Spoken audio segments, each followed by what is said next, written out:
और आइए आपको सीधे लिए चलते हैं कर्नाटक के चित्रदुर्ग, जहां पर प्रधानमंत्री नरेंद्र मोदी एक रैली को संबोधित कर रहे हैं। वीरರ ಕಥೆಗಳು ಕೂಡ ಒಂದಕ್ಕಿಂತ ಒಂದು ಹೆಚ್ಚಿಗೆ ನಮಗೆ ಪ್ರೇರಣೆಯನ್ನು ನೀಡುವಂತಹದ್ದಾಗಿದೆ। और यही धरती है जहां आधुनिक विज्ञान को आसमान की ऊंचाइयों तक पहुंचाने का एक तपस्या का यज्ञ चल रहा है। वैज्ञानिकों की भी ये धरती है। ಈ ಭಾಗದಿಂದ ವಿಜ್ಞಾನವನ್ನ ಆಕಾಶದೆತ್ತರಕ್ಕೆ ಏರಿಸುವಂತ ಒಂದು ತಪಸ್ಸಿನ ಯಜ್ಞವೂ ಕೂಡ ನಡೀತಾ ಇರುವಂತದ್ದು ನಾವು ಕಾಣ್ತಾ ಇದ್ದೇವೆ।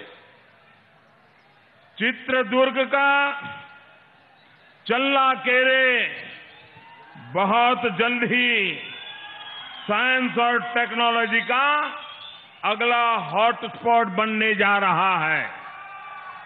ಈ ಭಾಗದ ಚಳ್ಳಕೆರೆಯು ಮುಂದಿನ ದಿನಗಳಲ್ಲಿ ಸೈನ್ಸ್ ಮತ್ತು ತಂತ್ರಜ್ಞಾನದ ಒಂದು ಆಧುನಿಕ ಕೇಂದ್ರವಾಗಿ ರೂಪುಗೊಳ್ತಾ ಇದೆ।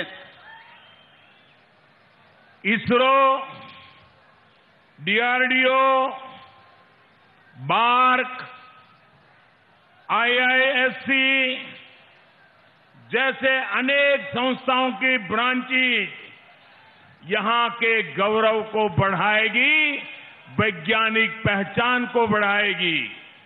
ಇಸ್ರೋ, ಡಿಆರ್ಡಿಒ, ಬಾರ್ಕ್ ಮತ್ತು ಇಂಡಿಯನ್ ಇನ್ಸ್ಟಿಟ್ಯೂಟ್ ಆಫ್ ಸೈನ್ಸ್ನ ಅಂಗಸಂಸ್ಥೆಗಳು ಇಲ್ಲಿ ವಿಜ್ಞಾನ ಕ್ಷೇತ್ರದಲ್ಲಿ ಈ ಭಾಗದ ಪ್ರಗತಿಯನ್ನ ಹೆಸರನ್ನ ಹೆಚ್ಚಲಿಕ್ಕೆ ಮುಂದಿನ ದಿನಗಳಲ್ಲಿ ಕಾರಣವಾಗಲಿವೆ।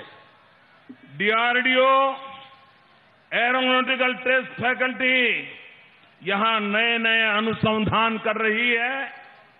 ये देश के लिए गौरव की बात है कि यही के इसरो की चित्रदुर्ग इकाई चंद्रयान 2 की उस मिशन की तैयारी भी इसी धरती पे हो रही है।